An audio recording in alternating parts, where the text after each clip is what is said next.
আসসালামু আলাইকুম। এই ভিডিওতে দেখাবো ভোটার আইডি কার্ড আসল কিনা নকল সেটা আপনারা চেক করবেন কিভাবে একদম সহজে আপনার হাতে থাকা স্মার্টফোনটি দিয়ে। তো এর জন্য প্রথমে আপনার ফোনের যে ক্রোম ব্রাউজার আছে ক্রোম ব্রাউজারটি ওপেন করতে হবে।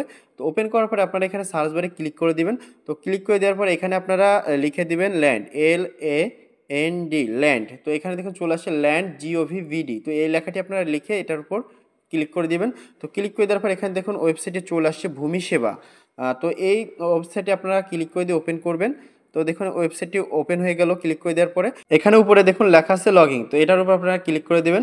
তো দেওয়ার পর এখানে দেখুন মাঝে দেখুন লেখা আছে রেজিস্ট্রেশন, তো রেজিস্ট্রেশনের উপর ক্লিক করে দিয়ে এখান থেকে নাগরিক সংস্থা লেখা আছে এটার উপর ক্লিক করে দিবেন। তো ক্লিক করে দেওয়ার পরে আবারও দেখুন এখানে নিচে দেখুন লেখা আছে রেজিস্ট্রেশন করুন, এটার উপর ক্লিক করে দিবেন। তো ক্লিক করে দেওয়ার পরে এখানে দেখুন প্রথমে আপনার নাম লিখতে বলতেছে। তো এখান থেকে আপনারা দুইভাবে অ্যাকাউন্ট খুলতে পারেন, মোবাইল নাম্বার এবং ইমেইল দিয়ে। তো ইমেইলে হলে ইমেইলে ক্লিক করে দেন, মোবাইল নাম্বার হলে মোবাইলে ক্লিক করে দিবেন। তো দেওয়ার পরে এখানে আপনার প্রথমে আপনার নামটা লিখতে হবে। তো আমি যেহেতু মোবাইল নাম্বার দিয়ে খুলবো এই মোবাইল নাম্বারের উপর ক্লিক রেখে এখানে আমার নামটা আমি লিখে দেবো। তো ইংরেজিতে নামটা লিখতে হবে। আমার নামটা লেখা হয়েছে, এখন এখানে আপনার মোবাইল নাম্বারটা আপনাকে দিতে হবে। তো মোবাইল নাম্বারটা দেওয়ার আগে অবশ্যই জিরো বাদে দিবেন, 1 থেকে শুরু করবেন। ওকে, আমার মোবাইল নাম্বারটা ওঠানো কমপ্লিট। তো এখন এখানে দেখুন ছবিতে প্রদর্শিত কোডটি প্রদান করুন। তো এখানে যে অক্ষরগুলো লেখা আছে আপনারা সেম বড় হাতের সেই অক্ষরগুলো লিখে দেবেন।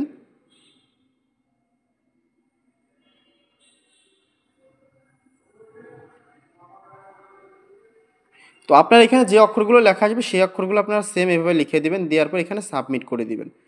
তো দেখুন এখানে সাবমিট করে দেওয়ার পরে এখানে আপনি যে নাম্বারটি দিয়েছেন অথবা যে ইমেলটি দিয়েছেন সেখানে একটি কোড যাবে।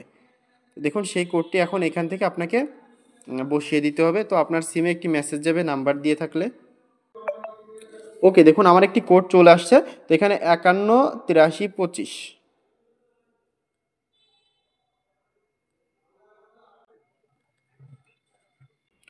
ওকে, দেখুন আমার কোডটি দেওয়ার পরে এখান থেকে সাবমিট করুন এই অপশনটিতে ক্লিক করে দিতে হবে। তো এখানে দেখুন বলতেছে পাসওয়ার্ড সেট করুন। তো এখন আমি এই পাসওয়ার্ড সেট করার জন্য এখান থেকে আমি পাসওয়ার্ডের উপর ক্লিক করে দিব। তো ক্লিক করে দেওয়ার পরে এখানে আপনার পছন্দ অনুযায়ী পাসওয়ার্ডটি দিয়ে দিবেন। ওকে, নিচে একই পাসওয়ার্ড, উপরে যে পাসওয়ার্ড দিবেন নিচে আবারও একই পাসওয়ার্ডটি লিখে দিবেন। পাসওয়ার্ড হালনাগাদ করুন এই অপশনটিতে ক্লিক করে দিবেন। ওকে, এখানে দেখুন একটি ভুল হয়েছে আমার। তো এখানে বলতেছে পাসওয়ার্ডে অবশ্যই একটি বড় হাতের অক্ষর থাকতে হবে। তো এখানে আমি প্রথম অক্ষরটি বড় দিয়ে দিচ্ছি। তো পাসওয়ার্ডে অবশ্যই একটি বড় হাতের অক্ষর দিবেন এবং নিচে দেখুন নিয়মকানুনগুলো লেখা আছে। পাসওয়ার্ডে দেখুন নিয়মকানুন কীভাবে পাসওয়ার্ড দিতে হবে সেগুলো দেখুন এখানে লিখে দিয়ে আছে। তো এগুলো আপনি সঠিকভাবে পাসওয়ার্ডটি দেওয়ার পরে এখানে পাসওয়ার্ড হালনাগাদ করুন এটার উপর ক্লিক করে দিবেন। তো ক্লিক করে দেওয়ার পরে দেখুন এখানে জনবান্ধব ভূমি সেবা দেখতে পাচ্ছেন, এখানে আমার অ্যাকাউন্টটি দেখুন এখানে ক্রিয়েট হয়ে গেছে। এখন আমি আপনাদের দেখিয়ে দেবো যে আপনারা কিভাবে এখানে এনআইডি কার্ডটা চেক করবেন।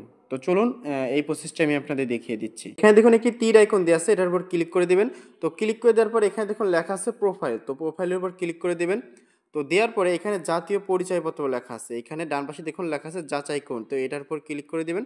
তো ক্লিক করে দেওয়ার পরে আপনি যে এনআইডি কার্ডটা যাচাই করতে যাচ্ছেন সেই এনআইডি কার্ডের যে নাম্বারটা আছে কোড নাম্বারটা থাকে প্রত্যেকটা এনআইডি কার্ডের, তো সেই কোড নাম্বারটা এখানে বসিয়ে দিতে হবে। তো এটা অবশ্যই ইংলিশে বসাবেন। এখান থেকে দেখুন ওই এনআইডি কার্ডে দেখবেন ওই ভোটার আইডি কার্ডে দেখবেন জন্ম তারিখ দিয়ে আছে, যার ভোটার আইডি কার্ডটা চেক করতেছেন আপনি তার দেখবেন এখানে জন্ম তারিখটা দিয়ে আছে। তো এখানে আপনাকে জন্ম তারিখটা দিন দিতে হবে। তো এখানে কত তারিখ সেই তারিখটা এখানে বসিয়ে দেবেন। তারিখটা আমি দিয়ে দিলাম 18, এখানে মাস কত মাস আছে কী মাস দিয়ে আছে সেই মাসটা এখানে বসিয়ে দেবেন। তো মাসটা দেওয়ার পর এখানে দেখুন ওইখানে দেখবেন কত সালে জন্ম সেটাও এখানে দেওয়া থাকবে, সেটা এখানে সেই সালটা এখানে সিলেক্ট করে দিবেন। তো দেওয়ার পর এখানে দেখুন আপডেট করুন, এখন আপনি এই আপডেট করুন এই অপশনটিতে ক্লিক করে দিবেন। তো ক্লিক করে দেওয়ার সাথে সাথে দেখতে পাচ্ছেন এখানে চলে আসছে এনআইডি কার্ডটা আপনার নাম দেখুন এনআইডি কার্ডের নামটা চলে আসছে, পিতার নামটা চলে আসছে, মাতার নামটা চলে আসছে। তো এতটুকু আসলে আপনি বুঝতে পারবেন যে এনআইডি কার্ডটা একদম সঠিক আছে, একদম অরিজিনাল, এটা কোনো ডুপ্লিকেট এনআইডি কার্ড না। আর যদি ডুপ্লিকেট হতো তাহলে এখানে কোনো কিছুই লেখা দেখাতো না, এখানে দেখাতো যে সঠিক নয় সেটা দেখাতো।